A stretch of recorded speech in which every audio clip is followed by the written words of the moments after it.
Hey everyone, welcome back to Topper Hub, जहां हम science को बनाते हैं सुपर इजी। आज हम पढ़ाने वाले हैं क्लास सेवन्थ की साइंस का एक बहुत ही important chapter, nutrition in plants. इस वीडियो को एंड तक ज़रूर देखना, क्योंकि हम इसके सारे कॉन्सेप्ट सिंपल एग्जांपल में समझाने वाले हैं। So start the chapter. सबसे पहला न्यूट्रिशन इन प्लांट्स। तो न्यूट्रिशन क्या होता है भाई? Nutrition means organism take in food and use it for energy, growth and repair. सरल भाषा में अगर इसको कहा जाए तो खाना खाया, जो हमने खाना खाया जो हमारे अंदर गया, बॉडी ने उसे पचाया और उसे अपने काम के लिए यूज़ किया, इसको बोलते हैं न्यूट्रिशन। अब मोड ऑफ न्यूट्रिशन, न्यूट्रिशन के कितने मोड होते हैं? तो two types of nutrition, nutrition का टू टाइप होते हैं। पहला ऑटोट्रॉफिक न्यूट्रिशन, दूसरा हिट्रोट्रॉफिक न्यूट्रिशन। ऑटोट्रॉफिक न्यूट्रिशन जिसमें अपना खुद खाना बनाते हैं, हम किसी पे निर्भर नहीं होते हैं, उसे बोलते हैं ऑटोट्रॉफिक न्यूट्रिशन। जैसे कि प्लांट्स, वो अपना खाना खुद ही बनाते हैं, वो किसी और से हेल्प नहीं लेते। हिट्रोट्रॉफिक न्यूट्रिशन जो अपना खाना खुद नहीं बना सकते, वो किसी और पर निर्भर होते हैं, जैसे कि मनुष्य, जानवर और कुछ पौधे। हम किसी और पर निर्भर होते हैं, हम पेड़ पौधे, हम कुछ मांस मछली खाते हैं तो हम मुर्गे या फिर मछलियों पे निर्भर होते हैं। तो ये हो गया हिट्रोट्रॉफिक न्यूट्रिशन। अब फोटोसिंथेसिस।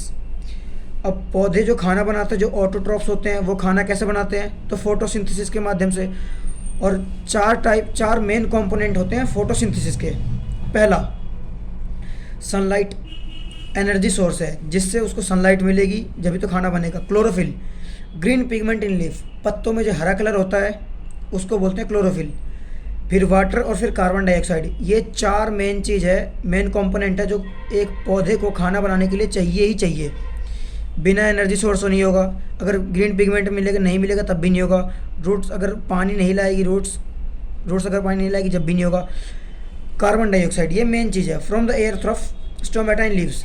जैसे हमारे लिए हमारा मेन चीज़ है हमारी गैस, फायर हमारे लिए मेन चीज़ है, वैसे ही इनके लिए कार्बन डाइऑक्साइड है मेन चीज़ है, जो ये लेते हैं एयर से, स्टोमेटा के द्वारा। स्टोमेटा होता है पत्तियों के अंदर जो रंध्र होते हैं ना, छिद्र, उसको बोलते हैं स्टोमेटा।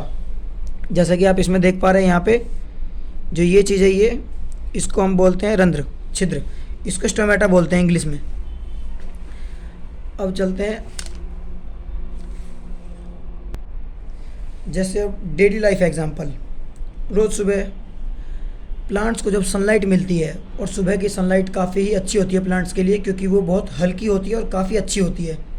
तो सुबह की जो सनलाइट मिलती है उसमें क्या करते हैं प्लांट्स? अपना खाना बनाते हैं, खाना बनाने का काम करते हैं। जब खाना बनाने का काम हो जाता है, उसके बाद वो ऑक्सीजन छोड़ते हैं खाना बनाने के बाद।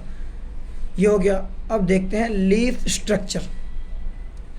सो leaf are called kitchen of the plant. हम लीफ को किचन प्लांट का क्यों बोलते हैं? क्योंकि लीफ के अंदर ही पौधे के लिए खाना बनता है। जैसे हमारे घर में बनता है, हमारे लिए खाना बनता है ना किचन में, वैसे ही पत्तियों के लिए और पेड़ के लिए खाना बनता है पत्तियों में।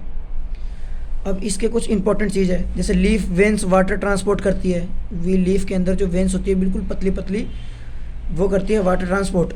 और जो स्टोमेटा होता है, जो आपको मैंने दिखाया था थोड़ी देर पहले, छिद्र, वो CO2 लेते हैं हवा में से अपने अंदर। पत्तों के अंदर स्टोमेटा के द्वारा CO2 लिया जाता है। Chlorophyll present in chloroplast. जो क्लोरोप्लास्ट होता है वो पत्ते के अंदर होता है, वो हम आगे की क्लास में पढ़ेंगे। उसके अंदर जो हरी पिगमेंट होती है उसको क्लोरोफिल बोलते हैं, जैसा कि आपको पहले ही बता दिया गया था। अब plant other than green plant. सभी जो प्लांट होते हैं वो ग्रीन नहीं होते, कुछ होते हैं जो मतलब किसी और पर निर्भर होते हैं। अभी बताते हैं उसके बारे में भी। सबसे पहला, पैरासाइट्स, ये होते हैं परजीवी। They depend on other plant, ये किसी और ही प्लांट पर डिपेंड होते हैं, ये अपना खाना खुद नहीं बना सकते। जैसे हो गया कस्क्यूटा, अमरबेल। देखते हैं पेड़ पर जो येलो होती है रस्सी रस्सी सी, उसको बोलते हैं अमरबेल। वो खुद अपना खाना नहीं बनाती है, वो किसी और के ऊपर निर्भर होती है। सेकंड, सेप्रोट्रॉप्स, ये होती है मृतपोषी। They take nutrition from the dead and decaying matter. जो गले सड़े या फिर जो मर जाते हैं ना जीव जंतु, उनसे अपना खाना लेते हैं। कैसे लेते हैं बताते हैं अभी। मशरूम देखा आप लोगों ने बारिश के टाइम में, ये छाते जैसा होता है, ये अपने अंदर से जूस रिलीज़ करते हैं, जूस। जो मरे हुए या फिर गले सड़े चीज़ों पे जूस रिलीज़ करते हैं, फिर वो जूस उनमें से न्यूट्रिशन निकाल के और फिर मशरूम को देता है। ये है इसका प्रोसेस। आगे बढ़ते हैं, बड़ी जल्दी आगे थोड़ा सा आगे देखेंगे। इंसेक्टिवोरस प्लांट, ये होते हैं कीट भक्षी। They catch the insects and absorb the protein. हाँ, ये थोड़ा सा मेन है। एग्जांपल देखो, जैसे ये पिक्चर प्लांट्स हो गए और ये फ्लाई ट्रैप। ये पिक्चर प्लांट क्या होते हैं, ये एक है ना घड़े जैसा इनका शेप होता है और उसके अंदर फ्लूइड्स होते हैं, फ्लूइड्स जो कि इंसेक्ट्स को अपनी ओर अट्रैक्ट करते हैं। जब इंसेक्ट्स इनकी ओर अट्रैक्ट होकर इनके पास आता है तो वो ट्रैप हो जाता है। ट्रैप होने के बाद ये अपना फ्लूइड रिलीज़ करते हैं और जो फ्लूइड जो है वो इंसेक्ट्स जाके चिपकता है। चिपकने के बाद उसके अंदर जो प्रोटीन न्यूट्रिएंट्स होते हैं वो उसको अपने अंदर एब्जॉर्ब कर लेता है, अपने अंदर खींच लेता है, चूस लेता है। तो ये हो गया, इसका एक एग्जांपल लिख देना, ये पिक्चर प्लांट्स बहुत है। अब हो गया सिम्बायोटिक रिलेशनशिप, यानी कि सहजीवी संबंध। They help each other from for nutrition. ये दो ऑर्गेनिज्म एक दूसरे की हेल्प करते हैं न्यूट्रिशन के लिए। जैसे लीचेंस, बारिश के टाइम में जोक हमारे से चिपक जाता है तो वो हमारा खून चूस लेता है। तो ये काफ़ी एक दूसरे की हेल्प करते हैं न्यूट्रिएंट्स के लिए। आगे, हाउ टू गेट नाइट्रोजन। तुम सबको पता है कि प्लांट्स प्रोटीन बनाने के लिए नाइट्रोजन चाहिए होता है, but plants nitrogen directly air से नहीं ले सकते। वो बताते क्यों नहीं ले सकते। देखो, सॉइल में नाइट्रोजन फिक्सिंग बैक्टीरिया होते हैं, जैसे ये राइबोसोम होते हैं, फर्टिलाइजर्स होते हैं, और lightning also convert nitrogen to usable from. Lightning also convert nitrogen to usable form. जो लाइटनिंग है वो ऑल्सो यानी खुद भी कन्वर्ट होता है नाइट्रोजन के यूजेबल फॉर्म में।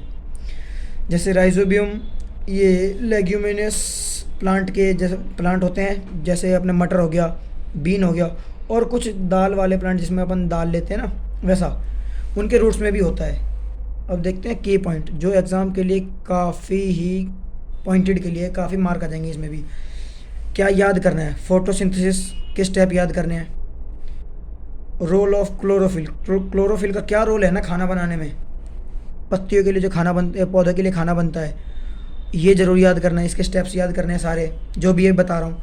एग्जाम्पल ऑफ पैरासाइट्स, सेप्रोट्रॉफिक और सिम्बायोटिक, इन सब के एग्जाम्पल ज़रूर ही याद करने हैं, छोड़ना नहीं है। काफ़ी स्कोरिंग चैप्टर ये भी, इसमें से अच्छे स्कोर बन जाता है आपका, 30-40% इसमें से निकल जाएगा अगर अच्छे से पढ़ो तो। नाइट्रोजन फिक्सेशन, इसके लिए हम नेक्स्ट वीडियो का इस्तेमाल करेंगे नाइट्रोजन फिक्सेशन के लिए। और पिक्चर प्लांट डायग्राम आइडिया, ये ज़रूर ही आएगा 5 नंबर में, तो इसको ज़रूर से कर लेना। सो आज का क्लास 7th का चैप्टर 1 हो गया कंप्लीट। ऐसे ही अब तुम कमेंट में ज़रूर बताना आपको कौन सा चैप्टर का ऐसा क्वेश्चन आंसर या समझाना एक्सप्लेनेशन चाहिए। और अगर वीडियो पसंद आया हो तो लाइक, सब्सक्राइब एंड शेयर ज़रूर करें और बेल आइकन को ऑल पे ज़रूर ही सेलेक्ट कर दें। Keep watching, keep growing.